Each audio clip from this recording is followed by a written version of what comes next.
Okay, so we are starting off with coordinate geometry, right?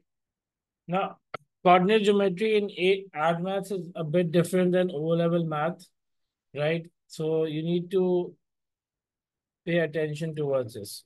Let's just work upon the coordinate geometry. Let's say what is it all about? Let's say you have been given the x and y, and the x-axis and y-axis, we have two coordinates, A and B. So if I say this is 2 comma 4, so let's say this is 6 comma 16. Now, whenever the coordinates are there on the graph, what we need to understand is that you can always relate this with this will become your x and this becomes your y.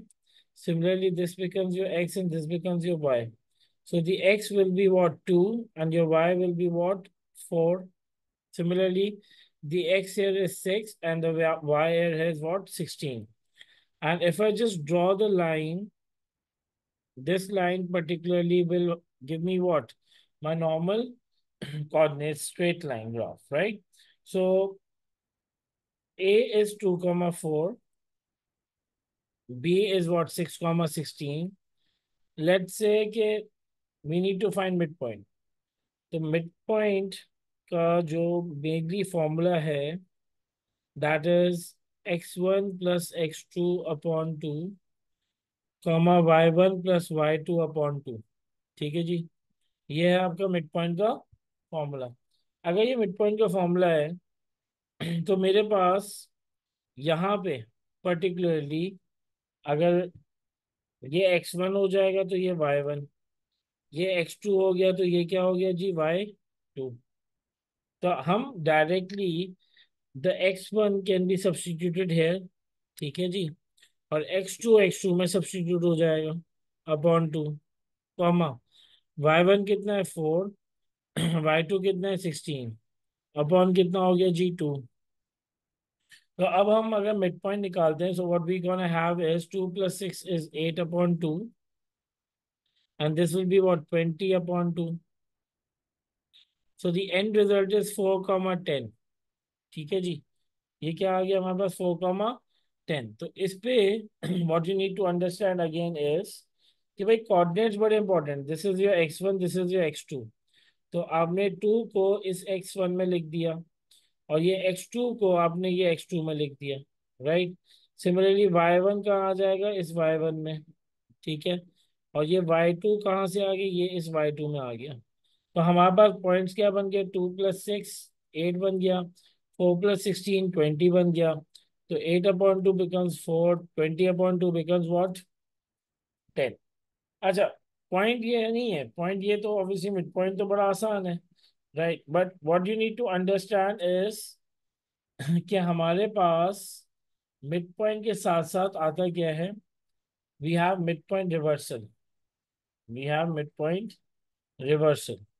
अब अगर मैं mid point reversal की बात करूं, तो remember this कि एडमैथ के अंदर ये नॉर्मल मिड पॉइंट ना 20% टेस्ट होता है, पर मिड पॉइंट रिवर्सल जो है वो ज्यादा टेस्ट होता है। जो मिड पॉइंट रिवर्सल है वो आपका ऐसे समझे कि 80% of times mid point reversal test होता है। अब mid point reversal that mean अगर मिड पॉइंट रिवर्सल यूज करता हूँ, ठीक है, लेट्स से मिड पॉइंट रिवर्सल यूज करते हैं, ठीक है। तो रिमेंबर दिस कि मिड पॉइंट रिवर्सल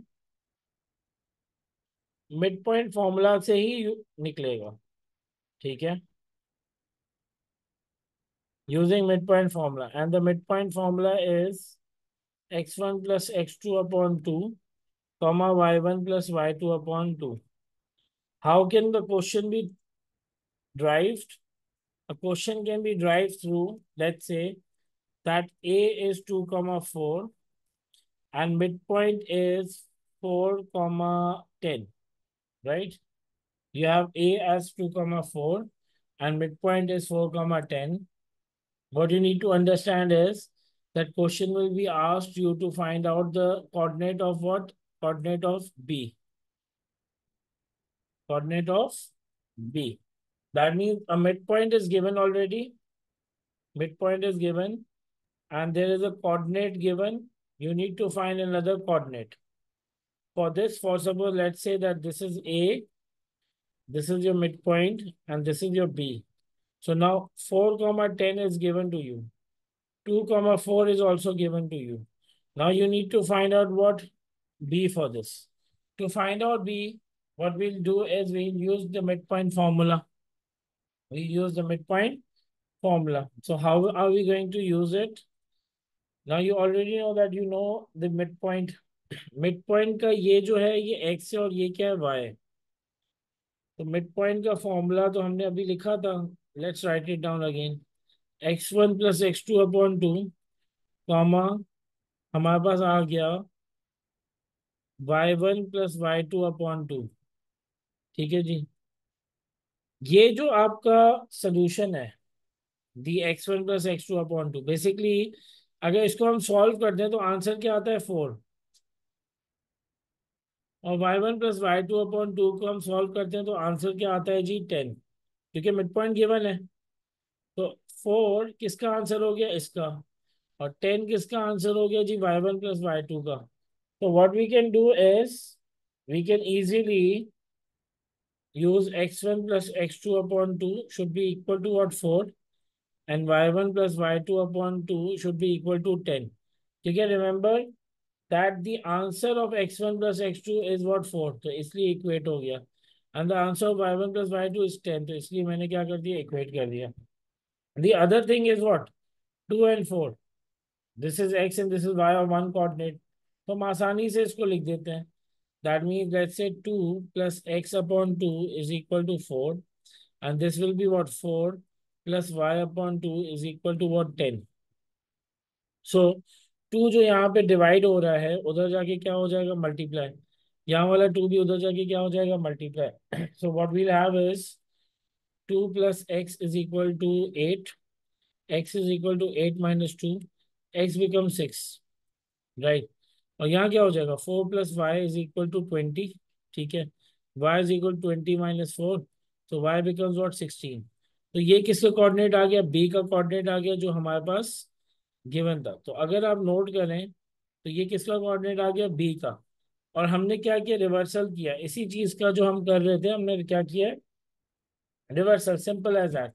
तो अगर मैं रिवर्सल कर रहा हूँ तो मेजरली फोकस आप ये सोचें कि मेरे पास यहाँ पे क्या ये 6 और 16 है. राइट. यहाँ पे कोऑर्डिनेट 6 और 16 था. जब हमने इन दोनों का मिड पॉइंट निकाला तो 4 और 10 आ गया था. राइट. तो हमने मिड पॉइंट को रखा, एक कोऑर्डिनेट रखा. हम दूसरा कोऑर्डिनेट आराम से निकाल सकते हैं using the mid point reversal technique. Using the mid point reversal technique. अच्छा जी. तो यहाँ तक था मिड पॉइंट रिवर्सल. ठीक है. अब हम बात करते हैं नॉर्मल. लेट्स से ए तो गिवन है 2,4 और बी गिवन है व्हाट? 6,16. राइट. तो लेट्स से कि मैं जल्दी जल्दी इसमें डिस्टेंस पे बात कर लेते हैं. अब डिस्टेंस का फॉर्मूला तो बड़ा आसान है. Under root y2 minus y1 whole square plus x2 minus x1 whole square. Right. तो हमें ये पता होना चाहिए कि this is x1, this is x2, this is y1 and this is y2. Right. So this will be 16 minus 4 whole square plus 6 minus 2 whole square under root. So this is going to be 12 square plus 4 square, right? 144 plus 16. 144 plus 16. 16 minus 4 is what? 12. 12 the square is what? 144. Whereas this will be 16. So let's just say the distance will be what? Under root 160. You can solve it as well, right? So what we can do is, let's just understand the concept behind this. How did we get the formula? This is x, this is y. Let's say we have a, let's say this is b. This is a straight line, right? So this gives me x1 and y1, and this gives me what, x2 and y2, right? So this here is x1, and this here is what, x2. This here becomes y1, on the left it becomes what, y2, ठीक है जी। तो अगर हम यहाँ से लेके यहाँ तक का डिस्टेंस निकालें, ठीक है, और यहाँ से लेके यहाँ तक का डिस्टेंस निकालें, तो बेसिकली क्या होगा डिस्टेंस, कि यहाँ से लेके यहाँ तक तो x2 है, और इतू सा वो x1 है, यहाँ वाला इतना पॉइंट, ठीक है। तो हम क्या करेंगे, x2 को x1 से अगर माइनस करेंगे तो ये डिस्टेंस आ जाएगा, इसलिए होता है x2 माइनस x1। और यहाँ पे क्या हो गया, यहाँ से लेके यहाँ तक y2 है, और यहाँ से लेके यहाँ तक y1 है, तो ये निकालने के लिए हम क्या करेंगे, y2 माइनस y1। तो इजीली हम बोल सकते हैं ये हो जाएगा x2 माइनस x1, ये क्या हो गया, y2 माइनस y1। ये हो गया 90 डिग्री। जब 90 डिग्री होता है तो हम यूज करते हैं Pythagoras theorem, hypotenuse square is equal to base square plus perpendicular square, right. तो हाइपोटेन्यूज हो गया आपका ए बी, ठीक है। बेस आपके पास आ गया under root, obviously under root को हम बाद में यूज करते हैं, बेस आपके पास आ गया let say x2 minus x1 whole square, और परपेंडिकुलर क्या बन गया, y2 minus y1 whole square. तो अगर मुझे ए बी चाहिए तो ए बी उधर जाके क्या हो जाता है, अंडर रूट, और ये y2 हम पहले लिख देते हैं, y2 minus y1 whole square plus x2 minus x1 whole square, ठीक है। तो ये बेसिकली आपका क्या बन गया, फॉर्मूला बन गया। और ये फॉर्मूला ड्राइव कहाँ से हुआ है, the formula is drive through what, drive through Pythagoras theorem. तो इसका मतलब जब भी डिस्टेंस का फॉर्मूला गिवन होगा, डिस्टेंस का फॉर्मूला क्या होता है आपका, ड्राइव होता है किससे, पाइथागोरस थ्योरम से। ओके जी, आगे बढ़ते हैं फिर, यहाँ तक होपफुली सब क्लियर है। अब बात करते हैं हम लोग ग्रेडियंट की, ठीक है। ग्रेडियंट बड़ा इंपॉर्टेंट है, ठीक है। ग्रेडियंट का फॉर्मूला होता है, सबसे पहले ग्रेडियंट रिप्रेजेंट होता है एम से, और इसका फॉर्मूला होता है y2 minus y1 upon x2 minus x1। अच्छा, इसमें बहुत सारी चीजें हैं, ग्रेडियंट को बोलते हैं स्लोप भी बोलते हैं, ठीक है। ग्रेडियंट को हम change in y upon change in x भी बोलते हैं। ग्रेडियंट को हम रेशो भी कहते हैं, ठीक है, क्योंकि कभी भी कोई भी आपके पास डिनोमिनेटर या न्यूमरेटर होता है, तो बेसिकली वो क्या होता है, उसका रेशो होता है, राइट। तो change in Y upon change in X, basically इसकी क्या बात हो रही है, रेशो की बात हो रही है, और ये बताता स्लोप है। तो every time whenever you know gradient है, तो ग्रेडियंट बेसिकली क्या होता है, change in Y upon change in X, which basically tells me the ratio of the change. अब ज्यादा डिटेल में इसके हम लोग नहीं जाते, पर इतना आपको मैं बता देता हूँ, जैसे आपके पास ये स्ट्रेट लाइन है, this is A this is B. तो यहाँ पे क्या हो गया, एक्स बड़ा है, और यहाँ क्या है जी, एक्स वाई छोटा है, ठीक है, चेंज है ना। तो ऑब्वियसली चेंज, तो वाई अगर कम है और एक्स ज्यादा है, ठीक है, तो ऑब्वियसली बात है, तो मेरे पास ग्रेडियंट दैट मीन डिनोमिनेटर मेरे पास क्या होगा, बड़ा नंबर होगा, चेंज बड़ा है, ठीक है। और यहाँ पे क्या हो गया, चेंज छोटा है। सिमिलरली अगर मेरे पास लाइन ऐसी हो, this is A then this is B, तो आपके पास चेंज वाई का बड़ा हो गया और एक्स का छोटा हो गया। तो इसका मतलब ग्रेडियंट क्या होता है, y2 minus y1 upon x2 minus x1। तो यहाँ पे y बड़ा हो जाएगा और x क्या हो जाएगा, छोटा हो गया। तो बेसिकली ये हमेशा क्या बताता है, रेशो बताता है। और जब मेरे पास लाइन, जितना y बड़ा होगा उतना लाइन ज्यादा इंक्लाइन होगी ऊपर की तरफ, जितना x बड़ा होगा उतना लाइन जो है वो नीचे की तरफ जाएगी, ठीक है। That mean it will go towards the horizontal ground. Remember this that अगर मेरे पास लाइन किसी भी फॉर्म में इस पॉजिटिव तरफ 90 डिग्री की तरफ अगर बढ़ रही है, चाहे वो लाइन ऐसे हो चाहे वो लाइन ऐसे हो, चाहे वो लाइन ऐसे हो, चाहे वो लाइन ऐसे हो, ठीक है, या लाइन हमारे पास ऐसे भी हो, ये सारे जो ग्रेडियंट है ये पॉजिटिव देंगे, क्योंकि ये इंक्लाइन और किसकी तरफ हो रहा है, राइट हैंड साइड की तरफ हो रहा है, ठीक है। दैट मीन अगर मेरे पास लाइन ऐसे हो तो ये भी पॉजिटिव ग्रेडियंट है, लाइन ऐसे होगा तो ये भी पॉजिटिव ग्रेडियंट है, लाइन ऐसे होगा तो ये भी क्या है, पॉजिटिव ग्रेडियंट, ठीक है। On the right hand side अगर मेरे पास क्या हो रहा है, टिल्ट हो रहा है।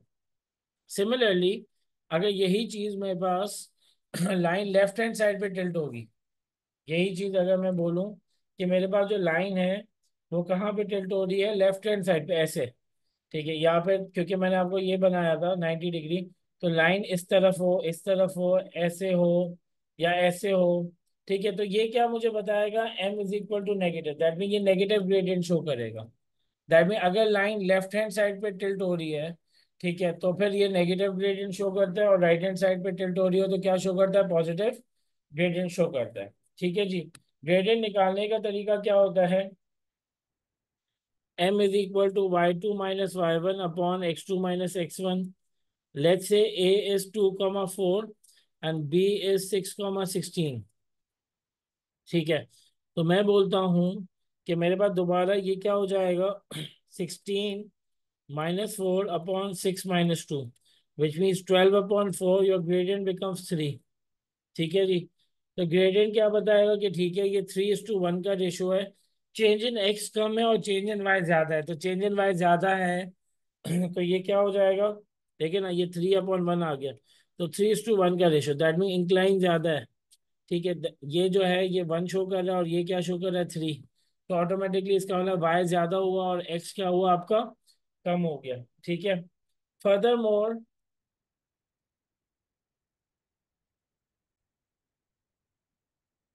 अच्छा, so further more let's just work upon कि ग्रेडियंट और क्या करता है, ठीक है।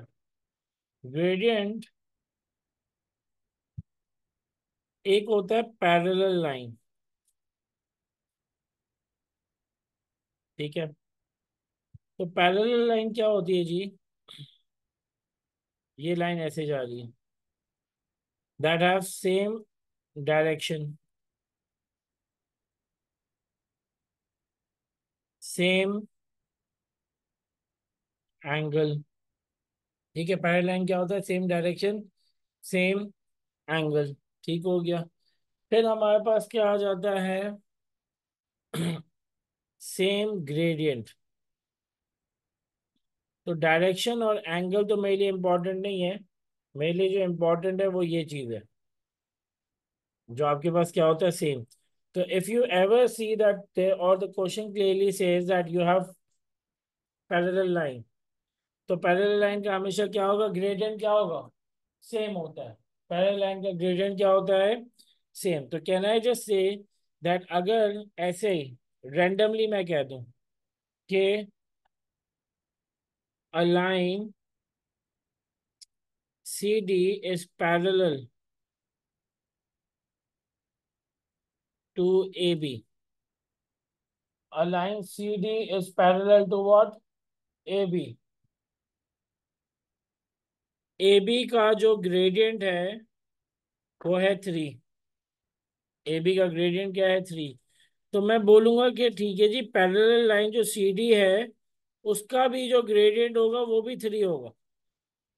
अगर AB का ग्रेडियंट 3 है तो पैरेलल लाइन CD का भी ग्रेडियंट क्या होगा, 3 होगा, क्योंकि सेम ग्रेडियंट पे काम करता है ये। किस पे काम करते हैं हमेशा, सेम ग्रेडियंट पे, ठीक है जी। सिमिलरली सेम कॉन्सेप्ट अप्लाई करते हैं, सिंस हम ग्रेडियंट पे ही काम कर रहे हैं, राइट, ग्रेडियंट के हिसाब से ही काम करेंगे। अगर मैं बोलूं कि मेरे पास आ जाए परपेंडिकुलर, परपेंडिकुलर के बारे में, तो परपेंडिकुलर बेसिकली क्या बनाता है, 90 डिग्री बनाता है, that means two lines meeting together with 90 degree angle. So let's say that this is a line and there is another line. ये 90 डिग्री बना रही है।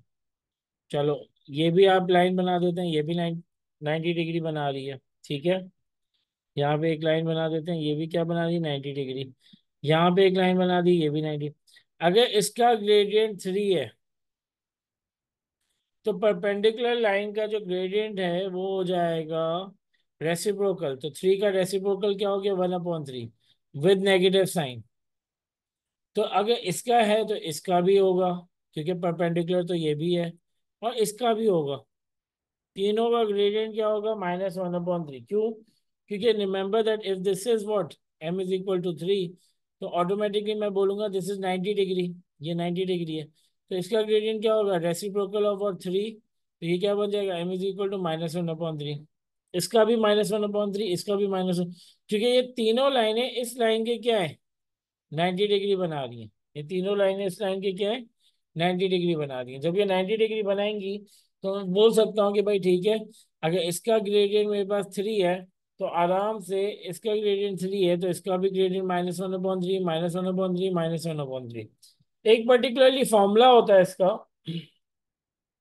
जो पता होना चाहिए, दैट इज m1 × m2 = ये परपेंडिकुलर लाइन ग्रेडियंट का फॉर्मूला है। परपेंडिकुलर ग्रेडियंट का फॉर्मूला है। ठीक है जी। अगर परपेंडिकुलर ग्रेडियंट का फॉर्मूला है, तो मैं डायरेक्टली बोल सकता हूँ कि मेरे पास एक ग्रेडियंट अगर 3 है, तो m2 क्या हो जाएगा, m2 = -1/3। 3 जो मल्टीप्लाई हो रहा था उधर जाके क्या हो गया, डिवाइड हो गया। अच्छा, कभी कभार ये फॉर्मूला यूज होता है प्रूफ करने के लिए। Proof that A B gradient is 3, यहाँ पे A B gradient is 5, C D gradient is -1/5, and are both lines perpendicular, and are both lines perpendicular। तो अब हम इसमें क्या करते हैं कि परपेंडिकुलर लाइन में, कि मुझे पता है एक 5 एक माइनस है, फॉर्मूला तो पता है ना। फॉर्मूला है जी m1 × m2 = -1। तो अगर एक 5 हो गया और दूसरा -1/5, क्या ये -1 के बराबर है, जी बिल्कुल -1। तो यहाँ पे ये प्रूव हो गया कि 90 डिग्री है, परपेंडिकुलर है दोनों लाइनें। तो लाइनें परपेंडिकुलर दिखाने के लिए भी हम क्या करते हैं, m1 × m2 = व्हाट, क्या करना पड़ता है, -1 करना पड़ता है। क्या करना पड़ता है, -1।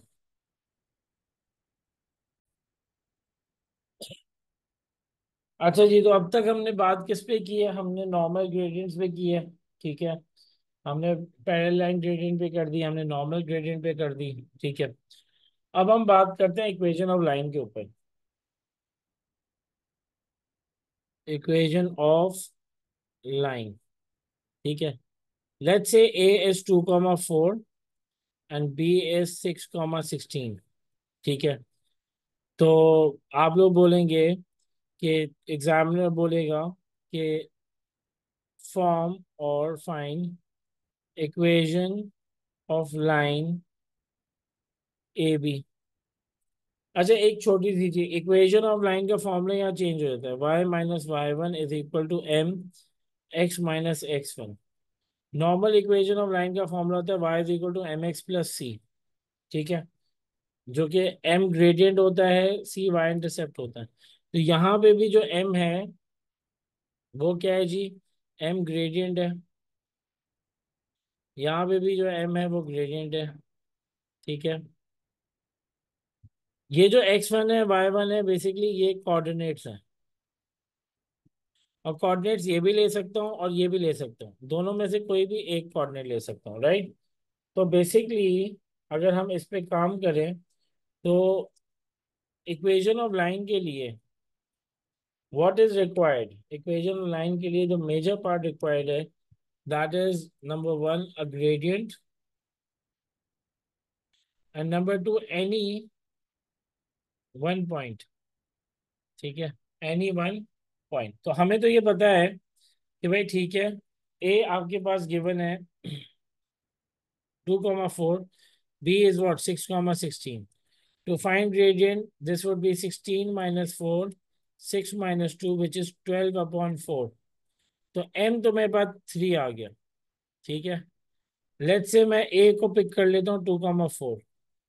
a को पिक कर लिया 2,4. अब जब मेरे पास इक्वेशन ऑफ लाइन थी y minus Y one is equal to M X minus X one, तो मैं क्या करूंगा, ये जो ग्रेडियंट था 3, ये मैं इधर डाल दूंगा. ठीक है, और ये जो 2 है, ये 2 इधर आ जाएगा x1 पे, और ये 4 है, ये इधर आ गया. ठीक है जी. तो इसका मतलब x1 और y1 में हम वैल्यू सब्स्टिट्यूट कर देंगे. तो अगर हम इसको नॉर्मल सब्स्टिट्यूशन में लेके जाएं, तो ये हो जाएगा y minus four 3x-2, which means y minus 4 is equal to what? 3x, 3 into minus 6. Y is equal to 3x minus 6 plus 4. Y becomes 3x minus 2. और ये चीज हमें क्या मिल गई? Y is equal to mx plus c. ये वाली वही form आ गई जो शुरू में बताई थी, जिसमें से m आपका क्या हो गया? ग्रेडियंट हो गया. m आपके पास क्या हो गया? ग्रेडियंट हो गया. और आपके पास लेट्स से c की वैल्यू क्या हो गई? -2. ये y इंटरसेप्ट बताता है. क्या बताता है? Y intercept. कि अगर एक्स और वाई है, एक लाइन मेरे पास कहाँ कट रही है, तो ये क्या बताता है? Y intercept. तो ये वैल्यू मेरे पास आ गई. उसके बाद अगर आप नोट करें, तो आपके पास क्या है? ये इक्वेशन ऑफ लाइन बन गई. ठीक है, बट मेनली हमने कोऑर्डिनेट कौन सा यूज किया? ए का कोऑर्डिनेट यूज किया.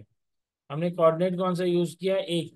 तो सवाल ये पैदा होता है कि अगर मैं बी का कोऑर्डिनेट भी यूज करूं, क्या मेरे पास इक्वेशन ऑफ लाइन सेम बनेगी? ग्रेडियंट तो 3 है, और बी कोऑर्डिनेट वो 6,16. ठीक है, तो इक्वेशन ऑफ लाइन का y minus Y one is equal to M X minus X one, y minus 16 is equal to 3x-6. y minus 16 is equal to 3x minus what 18. तो y is equal to 3x minus 18 plus 16. तो y is equal to 3x-2. तो equation of line नजर आ गया कि भाई दोनों point पे, यहाँ पे भी आपके पास नीचे भी सेम थी, और यहाँ पे भी क्या हो गया? सेम. तो इररिस्पेक्टिव ऑफ द फैक्ट कि आप कोई भी कोऑर्डिनेट डालो, आपके पास इक्वेशन ऑफ लाइन क्या होती है? हमेशा सेम टू सेम बनती है. Okay, moving further.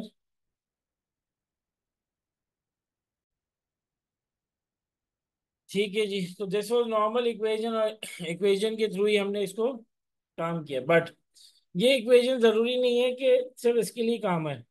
अगर इफ आई से equation of let's say C D is given. ठीक है, equation of C D is 3y is equal to 6x+14.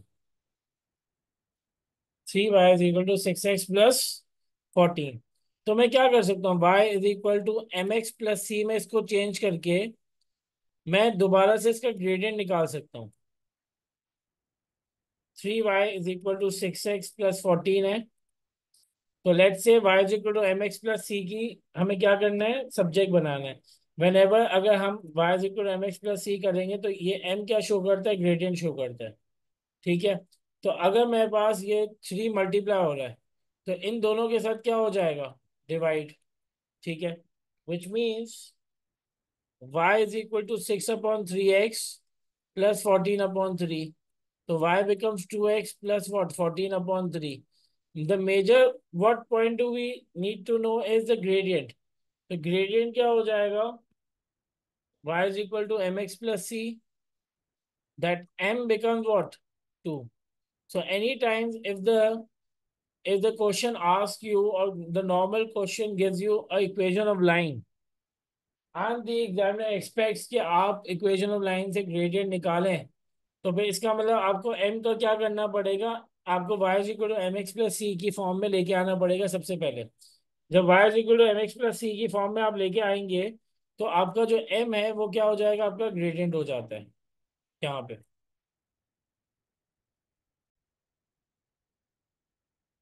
तो moving further, let's just continue. एक तो हमने इक्वेशन ऑफ लाइन कर दिया। अब हम काम कर रहे हैं किस पे? Equation of parallel line. ठीक है जी। किस पे काम हो रहा है? इक्वेशन ऑफ पैरेलल लाइन पे काम कर रहे हैं अभी। Equation of parallel line, what you need to understand is कि पैरेलल लाइन का ग्रेडियंट तो सेम होता है। Let's say that a is 2, 4 and b is 6, 16. Write down equation of write down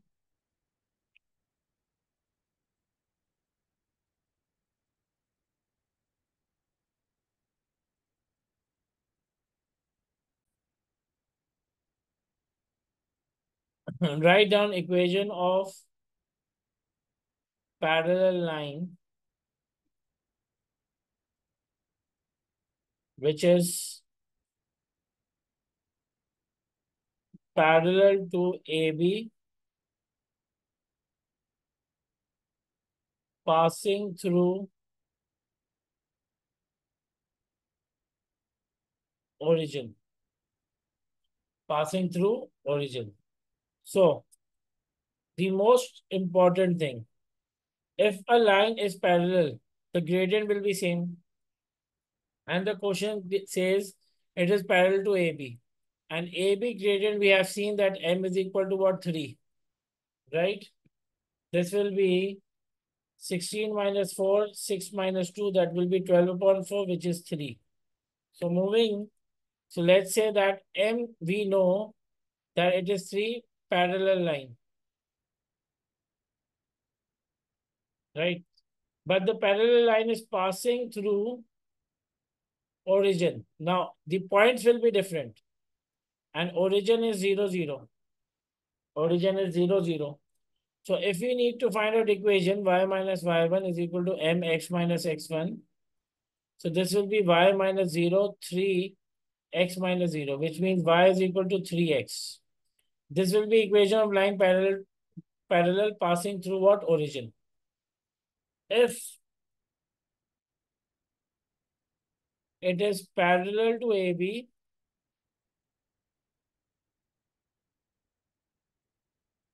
passing through, let's say, 7 and 5, or just a random coordinate. So what we're going to do is, so AB gradient is 3. So parallel line gradient will also be 3. So y minus y1 is equal to mx minus x1, y minus 5 because passing through 7, 5. 3x minus 7. So this will be y is equal to 3x minus 21 plus 5. Y is equal to 3x minus what? 16. So this will be the equation of parallel line, obviously passing through what? 7 and 5. But remember, parallel line will always have gradient that is same. So what you did was, we started off from equation of line. We started off from where? Equation of line. And we made sure that we understand how to find out the equation using y minus y1, mx minus x1. So this will give me the equation. Gradient and 1 point is important. We found out the normal equation. Then knowing that how to find out the gradient using the equation of line, changing it to y is equal to mx plus c. Parallel line, equation of parallel line means gradient is same, right? So, and if the gradient is same and it says passing through the origin, that means it is passing through 0 and 0. Then if a parallel line, it is passing through 7 and 5. So gradient will be 3 because same as what AB, but obviously we'll be passing through what? 7 and 5. So this is X and this is what? Y. So at Y we wrote down 5 and with X we wrote down 7. And the equation of line becomes what? 3x minus 16.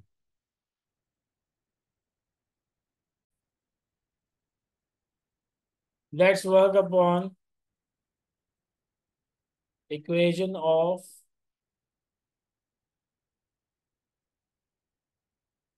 perpendicular bisector. Now, remember one thing, that it's a bisector, and bisector always goes from midpoint. Perpendicular, creating 90 degree. So M1 into M2 is equal to what? -1. These are the concepts for bisector, right? So let's just say that there's a point, this is A and this is B, and there's a line, and we know that this is a bisector. So this will create, but this bisector will always go from what? Midpoint. The midpoint of AB is just the point of the bisector line. I repeat, the midpoint of AB is just the point on the bisector line. This midpoint of A and B, इस line का क्या है? सिर्फ और सिर्फ एक point है. जरूरी नहीं है इस लाइन का मिड पॉइंट नहीं है. मिड पॉइंट किसका है? ए बी का है. ठीक है. तो if I want to find out the equation of perpendicular bisector, let's say that A is 2 comma 4 and B is what? 6 comma 16. Equation of perpendicular bisector of AB. Equation of perpendicular bisector of what? A B. तो bisector आ गया तो हमें पता है mid point निकालना पड़ेगा. हमेशा याद रखें. तो मिड पॉइंट के लिए हम करेंगे x1 plus x2 upon 2 comma y1 plus y2 upon 2. ठीक है. तो ये हो जाएगा 2 प्लस 6 अपॉन 2, 4 प्लस 16 अपॉन 2. शुरू में निकाला हुआ था, तो दिस विल बी 4 एंड 10. तो this becomes your mid point. ठीक है. फिर हम इक्वेशन के लिए हमें क्या चाहिए? ग्रेडियंट चाहिए. और ग्रेडियंट हम कैसे निकालेंगे? ए बी का. ठीक है. क्योंकि परपेंडिकुलर बाइसेक्टर का तो नहीं पता, पर ए बी का पता है. तो ए बी का अगर निकालते हैं तो क्या होगा? y2 minus Y one upon x2 minus x1. This was 16 minus 4, right? And this was what? 6 minus 2. So 12 upon 4, gradient becomes what? 3. So if AB gradient is equal to 3, then perpendicular line gradient will become -1 upon 3. Perpendicular line gradient will become -1 upon 3. So using the gradient and the midpoint, using the gradient and the midpoint, we can easily say that we can find out the equation for what? Perpendicular bisector. So midpoint was 4 comma 10 and gradient is -1 upon 3, right? Because AB gradient was 3, perpendicular line gradient will be -1 upon 3. So y minus y1, mx minus x1. This will be y minus 10 minus 1 upon 3, x minus 4. 3y minus 30 minus x plus 4. 3y is equal to minus x plus 4 plus 30. So this will be 3y minus x plus 34. This becomes equation of perpendicular bisector. This becomes equation of perpendicular what? Bisector. Noting that if this is A, this is B. Remember, this is 90 degree midpoint. So the gradient of this was 3. The gradient of this becomes -1 upon 3. So if we have gradient and we have midpoint, that is 4 comma 10, we can find out the equation of perpendicular line.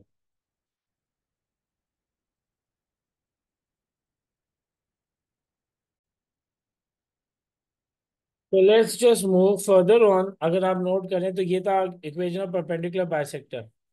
अब अगर मैं बोलूं equation of perpendicular line निकालें तो फर्क क्या है? Perpendicular bisector और परपेंडिकुलर लाइन में फर्क क्या है? प्लीज इतना याद रखें. लेट्स से ये ए और बी है. ठीक है. ये ए और बी की लाइन है. This is A, this is B. तो परपेंडिकुलर बाइसेक्टर तो मिड पॉइंट से जाती है, पर ये जो परपेंडिकुलर लाइन है कहीं से भी जा सकती है. ठीक है. ले और इसका पॉइंट गिवन होता है. लेट्स से 7 और 5 गिवन है. ठीक है. बट पॉइंट क्या होगा इसका? कि अगर ए बी का ग्रेडियंट हमने निकाला हुआ था, क्योंकि 2,4 और 6,16 था, तो ग्रेडियंट तो m इज इक्वल टू 3 है, तो इसका ग्रेडियंट हो जाएगा -1/3।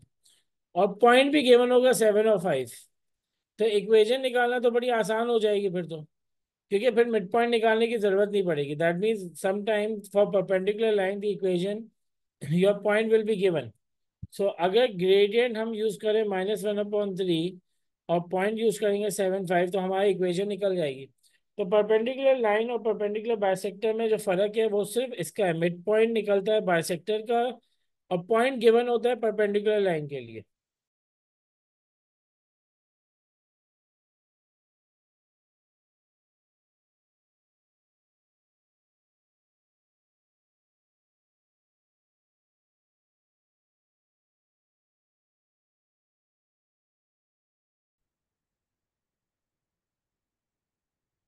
अच्छा जी, तो similarly as I said that आपके पास परपेंडिकुलर बाइसेक्टर कहाँ से निकलता है जी? मिड पॉइंट से निकलता है, ठीक है। और आपके पास यहाँ क्या होता है इस पॉइंट पे, कि आपके पास ये जो पॉइंट गिवन है ये परपेंडिकुलर लाइन के लिए, क्योंकि एक पॉइंट गिवन होता है और ग्रेडियंट तो आपको पता है रेसिप्रोकल विद नेगेटिव साइन होता है किसी भी परपेंडिकुलर लाइन के लिए, ठीक है।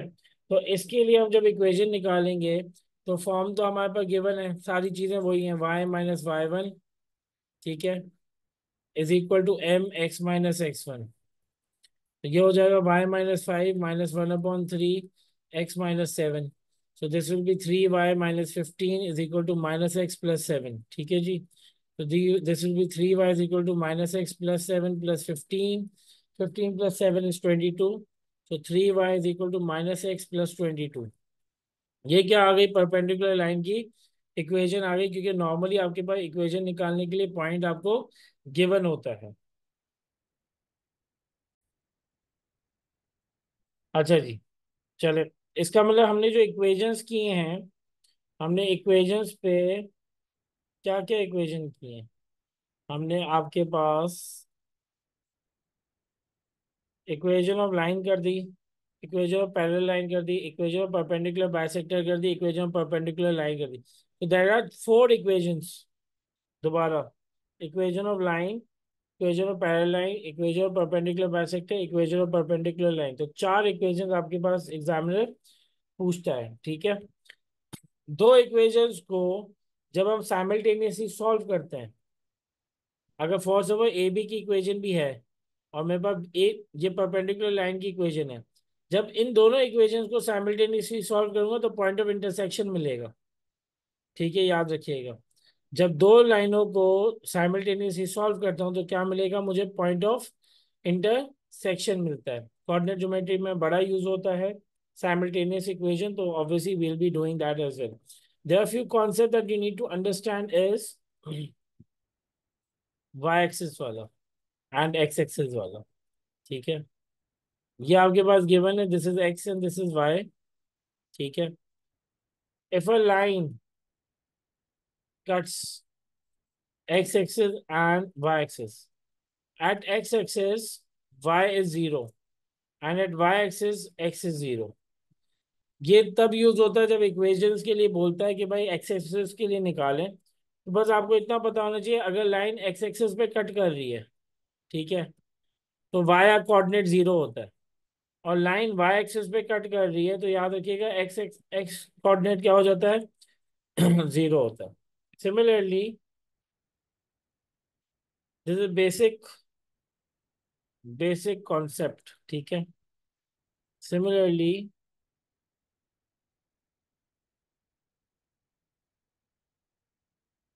if a line is parallel to x axis, ये तो आपके x axis और ये 3 है, तो इस पे किसी भी एक पॉइंट पे, let's say this is 6 and this is 7, this is 9, तो ये क्या हो जाएगा? 6, 3, 7, 3, और ये क्या हो गया? 9, 3। तो क्या मतलब हुआ कि किसी भी x पे y सेम होगा, 7 पे भी y 3 है, 9 पे भी y 3 है। पर ये तब होगा जब लाइन पैरेलल है किसके? x एक्सिस के। ये लाइन किसके पैरेलल है? x axis के। So when the line is parallel to x axis at any point of x, your y coordinate will always remain same. Similarly, ये आपका वाई एक्सेस है। ठीक है। तो अगर मैं बोलूँ ये 10 है, और ये 3 हो गया, 5 हो गया, लेट्स 7, तो ये पॉइंट क्या हो गया? 10,3, 5, आपका 10,5, एंड ये हो गया 10,7। ठीक है। अब आप नोट करें, जब when the line is parallel to Y axis, तो at any point of Y आपका एक्स क्या है? सेम है, 10,3, 10,5, 10,7। तो ये पैरेलल लाइन कॉन्सेप्ट है एक्स एक्सिस और वाई एक्सिस पे। एक्स एक्सिस का जो ग्रेडियंट होता है वो जीरो होता है, तो इसका भी ग्रेडियंट जीरो होगा। वाई एक्सिस का ग्रेडियंट इन्फिनिटी होता है, तो इसका भी ग्रेडियंट क्या हो जाएगा? इन्फिनिटी हो जाता है। There is only last thing that is remaining हमारे पास, मतलब कि मेजर कोऑर्डिनेट ज्योमेट्री में सर्कल इक्वेशंस के अलावा, दैट इज एरिया। और वो हम करते हैं हीरो फॉर्मूला से। हीरो फॉर्मूला क्या होता है? A is equal to 1/2 coordinate of A, coordinate of B, coordinate of C, coordinate of D, and coordinate of A. जहां से शुरू करते हैं वहीं पे हम खत्म करते हैं। अगर मैं सी तक खत्म कर रहा हूँ तो ये ए आ जाएगा। डोंट वरी, इसको हम इंशाल्लाह we'll wrap it up in the next lecture. ठीक है जी।